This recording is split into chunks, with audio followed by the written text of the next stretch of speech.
O Wellington sugeriu uma lista de carros com câmbio manual de até R$56 mil para usar no final de semana. Eu acredito que para um carro de final de semana é mais interessante escolher um carro com uma pegada mais esportiva, já que, por exemplo, a economia não é tão importante.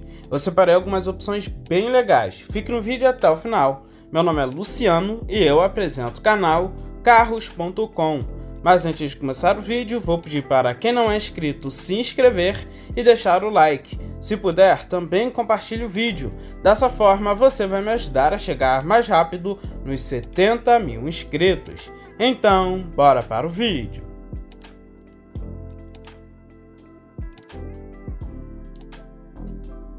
Para começar a lista de hoje, eu separei o Fiat Bravo TJet. Além de ser um carro muito bonito, tem motor turbo e câmbio manual. É um carro excelente para quem quer se divertir. Ele chegou ao Brasil em 2011 e mesmo as versões convencionais ele já se destacava muito, principalmente pelos equipamentos de conforto e segurança que alguns concorrentes só teriam alguns anos depois em uma geração futura. Mas infelizmente foi um carro que passou despercebido em nosso mercado. A versão mais interessante é a TJet, que tem a proposta de ser esportiva, e ela realmente é. Não é um carro que vai te decepcionar em nada se você considerar a idade dele. Vai lembrar que mesmo a TJet sendo a versão de topo, ele tem muitos equipamentos legais que eram opcionais, então existem várias unidades com equipamentos diferentes. E alguns desses opcionais que ele tinha eram os airbags laterais e de cortina, os faróis de xenon, monitoramento da pressão dos pneus, os sensores de estacionamento dianteiro, bancos revestidos em couro, faróis e limpadores com acionamento automático, retrovisores rebatíveis eletricamente e um retrovisor interno fotocrômico, além da multimídia com GPS e também com subwoofer.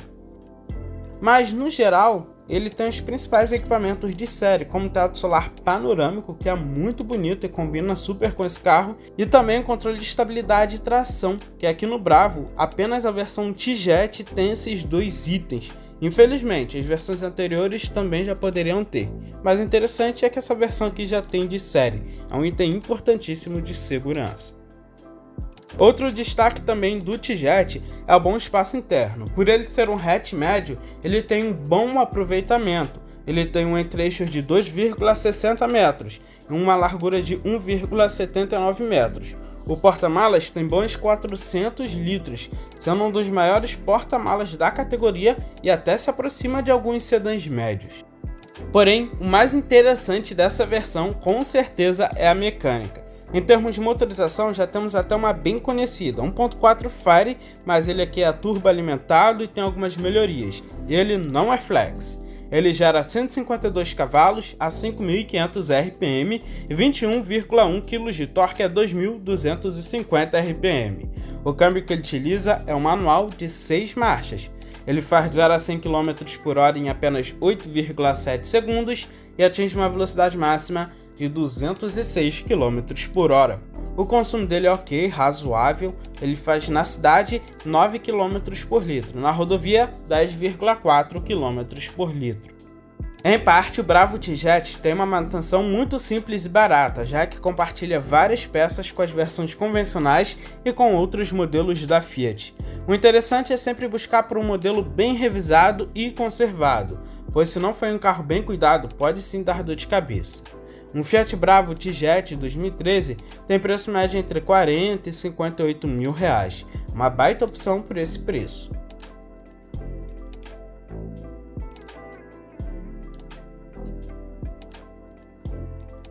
Em segundo lugar, eu separei o Citroën DS3. É um carrinho pequeno, leve, que em combinação com motor 1.6 turbo e câmbio manual de 6 marchas, deixa ele muito ágil e esperto. O DS3 é o modelo de entrada da DS e por isso não terá todo o luxo de seus irmãos maiores, mas em relação aos compactos ele não deve em nada. É um carro que tem apenas uma versão, mas com todos os equipamentos de série, sendo já bem completo em termos de segurança, ele se destaca também muito. E apesar dele ser um carro de entrada da DS, derivado do C3, ele já é um carro bem completo. Ele tem apenas uma versão e conta com os itens como os airbags frontais, laterais e de cortina, sensores de estacionamento traseiro, assistente de partidas em rampas, ar-condicionado digital e automático de uma zona, bancos em couro, faróis e limpadores com acionamento automático, piloto automático, CD player com USB, Bluetooth, computador de bordo e também, como opcional, ele tinha na época o assistente de frenagem autônoma, que era o único DS que oferecia esse item. O DS3 só não vai se destacar muito mesmo no espaço interno. Estamos falando de um hatch compacto que nessa versão aqui tem apenas 2 portas, o que acaba complicando um pouco ainda. Ele tem um entre-eixos de apenas 2,46 metros e uma largura de 1,71 metros. O porta-malas tem 280 litros, fica na média dessa categoria.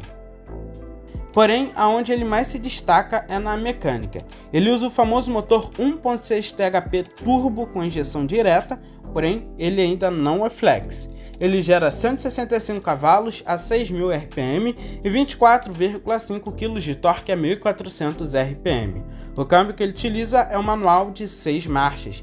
Ele pesa apenas 1.165 kg, sendo um carrinho bem leve, o que deixa ele bem esperto. Ele faz 0 a 100 km por hora em apenas 7,3 segundos e atinge uma velocidade máxima de 219 km por hora. Os carros que usam essa motorização costumam ter um consumo muito bom, e no DS3 não é diferente, até porque estamos falando de um carro muito leve e com câmbio manual. Na cidade ele faz uma média de 10 km por litro, e na rodovia essa média passa para 14,4 km por litro. O DS3 é um carro simples de manter, porém o que complica são as peças de acabamento. Nem todas, já que ele compartilha algumas com o C3, porém existem algumas peças exclusivas para o DS. Um Citroën DS3 2013 tem preço médio entre 50 e 64 mil reais.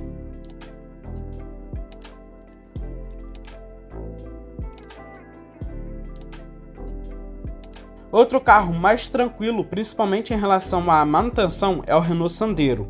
Ele não pode ser considerado um carro esportivo acima da média, como algumas pessoas endeusam, mas ainda assim é um carro bonito, com modificações legais na suspensão e freios, além de contar com um bom motor e câmbio para você se divertir um pouco enquanto curte o seu final de semana. O Sandero RS é baseado na versão de topo do Sandero, portanto espero encontrar todos os equipamentos de série e até mais alguns opcionais. Embora não seja um carro de luxo, ele possui alguns equipamentos necessários, como sistema de som com tela de 7 polegadas, o ar-condicionado automático, piloto automático, sensores de estacionamento traseiro, bancos com desenho esportivo, airbags frontais e o controle de estabilidade e tração. Vale lembrar que o Sandero possui um bom porta-malas de 320 litros, deixando ele próximo até de alguns hatches médios. E o espaço interno dele, embora ele seja um compacto, ele tem um bom aproveitamento. O entre-eixos dele é de 2,59 metros e a largura de 1,73 metros. No entanto, o mais interessante do Sandero RS é a sua mecânica. Ele é equipado com motor 2.0, mesmo do Duster, um F4R que entrega 150 cavalos com álcool e 145 cavalos com gasolina a 5.750 RPM. Ele tem 20,9 kg de torque com álcool e 20,2 kg de torque com gasolina a 4.000 RPM. O câmbio que ele utiliza também é um manual de 6 marchas. Ele faz de 0 a 100 km por hora em 8 segundos e atinge uma velocidade máxima de 202 km por hora. Em relação ao consumo de combustível, ele tem um consumo médio na cidade de 5,9 km por litro com álcool e 8,3 km por litro com gasolina. Na rodovia, essa média passa para 7,6 km por litro com álcool e 10,8 km por litro com gasolina.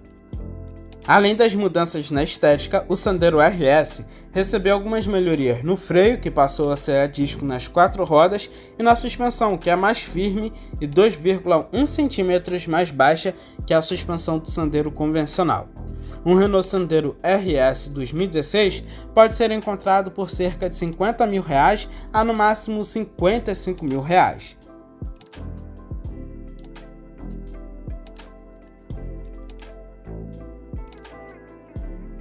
O próximo carro é o Honda Civic SI. Talvez seja um pouco difícil achar na faixa dos 60 mil reais, mas procurando bem e tendo paciência se encontra sim.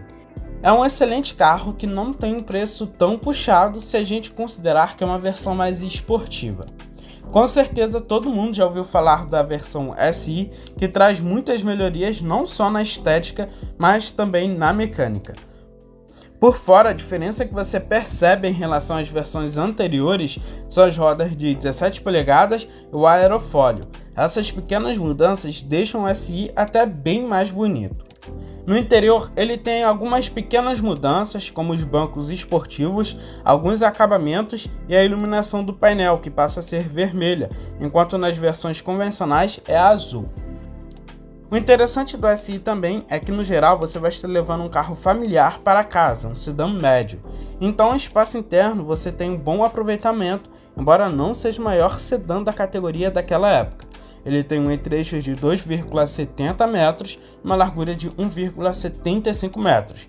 Porta-malas que decepciona um pouco, tem apenas 340 litros, parece porta-malas de hatch médio. E para a época, ele tinha alguns equipamentos bem legais, como o controle de estabilidade e tração, os airbags frontais, freio a disco nas 4 rodas, que nessa versão são melhorados, além do ar-condicionado digital e automático de apenas uma zona, vidros, travas e retrovisores elétricos, o piloto automático e alguns outros equipamentos. No geral, você vai levar um carro mais esportivo para casa, mas sem abrir mão do conforto e luxo de um sedã médio. Na mecânica, estamos falando de um motor 2.0 aspirado K20 Z3, um IVTEC. Ele gera 192 cavalos a 7.800 RPM e ele tem 19,2 kg de torque a 6.100 RPM. O câmbio que ele utiliza por aqui também é diferente das versões convencionais, ele é só disponível com um câmbio manual de 6 marchas. O SI pesa 1.322 kg, o que dá um peso-potência de 6,98 kg por cavalo. Com isso, ele faz de 0 a 100 km por hora em 7,9 segundos e atinge uma velocidade máxima de 215 km por hora. E o consumo médio dele, dentro da cidade, é de 8 km por litro, na rodovia, 13,1 km por litro. Um Honda Civic SI G8 eu encontrei na Web Motors entre 55 e 100 mil reais. É um carro que tem uma variação significativa de preço, por isso tem que garimpar bem para achar um em bom estado e num preço interessante.